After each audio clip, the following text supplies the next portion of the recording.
안녕하세요 여러분. 오늘의 흥미로운 기사 내용은 IRA 투자자들이 범하는 치명적인 실수와 그로 인한 손실, 그리고 중국 청년들의 경제적 어려움과 그 영향에 관한 것입니다. 우선 좋아요 버튼을 누르고 채널 구독 및 알림 설정도 잊지 마세요.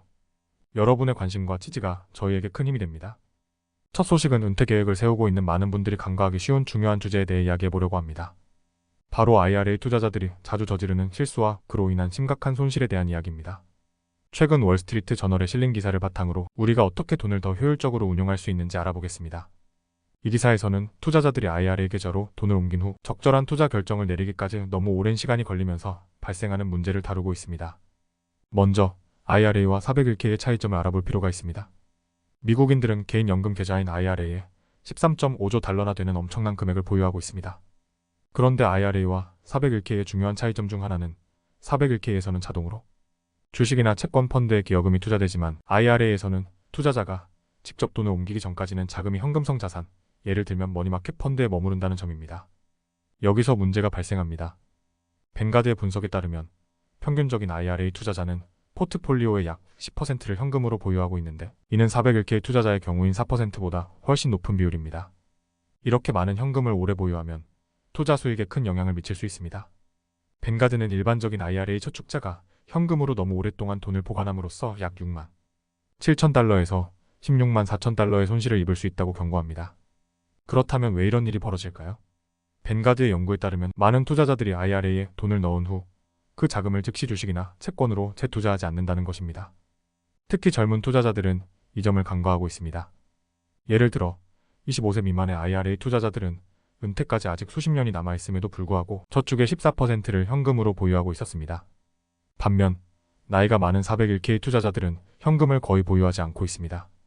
그 결과 IRA에 돈을 굴린 투자자 4명 중 약 1명이 최소 7년 동안 현금을 유지하고 있는 것으로 나타났습니다. 이로 인해 시장의 상승 기회를 놓치고 있는 것입니다. 예를 들어 2024년 1분기 S&P 500 지수는 10% 이상 상승했습니다. 이 시기를 놓치면 수익에 큰 타격을 입을 수밖에 없습니다. 뱅가드는 다양한 연령대의 IRA 저축자가 얼마나 많은 투자 수익을 놓치고 있는지 추산했습니다. 25세, 35세, 45세의 투자자들은 모두 13만 달러 이상의 투자 수익을 놓쳤고 35세 투자자는 무려 16만 4천 달러 이상을 잃은 것으로 분석되었습니다. 결론적으로 여러분이 IRA에 투자하고 있다면 현금이 아닌 주식이나 채권으로 자금을 빠르게 재투자하는 것이 중요합니다. 그렇지 않으면 중요한 시장 상승의 기회를 놓치게 되고 이는 결국 은퇴 자금을 크게 감소시킬 수 있습니다. 이 문제는 단순히 젊은 투자자들만의 문제가 아니라 모든 투자자가 겪을 수 있는 문제이므로 주의가 필요합니다. 두 번째 소식은 중국 청년들이 겪고 있는 경제적 어려움과 그로 인해 사회 전반에 미치는 영향을 다룬 흥미로운 이야기를 전해드리려고 합니다.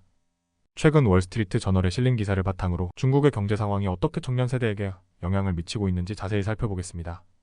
먼저 현재 중국에서 많은 청년들이 경제적으로 얼마나 불안정한 상황에 처해 있는지 이야기해 보겠습니다. 중국의 한 온라인 법률 서비스 회사에서 일하고 있는 26세 클로이프? 클로이프는 자신의 재정적 미래에 대해 깊은 불안감을 느끼고 있다고 말했습니다. 그녀는 예상치 못한 방식으로 돈이 사라지고 있다며 경제 불안정 속에서 돈을 어디로 사용해야 할지 고민하고 있다고 했습니다.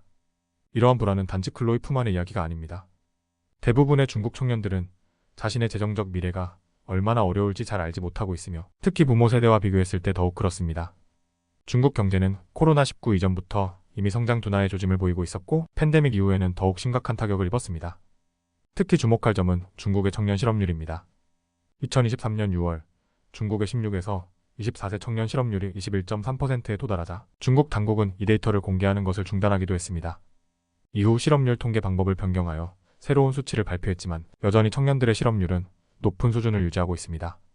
이러한 높은 실업률은 단지 일자리 부족에 그치지 않고 청년들의 전반적인 삶의 질과 미래에 대한 비전에 큰 영향을 미치고 있습니다. 예를 들어 베이징의 한 인터넷 회사 중간 관리자 류웬닝 웨닝은 몇 년 전만 해도 발렌타인데이에 여자친구에게 멋진 선물을 사주었지만 지금은 경제 상황이 어려워지면서 영화와 저녁 식사로 데이트를 대체하고 있다고 전했습니다. 이와 같은 경제적 어려움은 중국 청년들 사이에서 새로운 트렌드를 만들어내고 있습니다. 996 근무 방식 주 6일, 오전 9시부터 오후 9시까지를 경험한 많은 젊은 직원들이 이제는 과도한 업무를 피하고 최소한의 노력으로 일하는 평평한 직장 생활을 선택하는 경향이 증가하고 있습니다. 이로 인해 청년들 사이에서 권태와 무기력감이 확산되고 있으며 이는 사회 전체에 걸쳐 부정적인 영향을 미치고 있습니다. 최근 중국에서는 가난한 사람의 식사라는 신조어가 등장했습니다. 이는 경제적으로 어려운 청년들이 저예산 식사를 농담조로 부르는 말로 실제로 저예산 식당에서 광고 문구로 사용되고 있기도 합니다.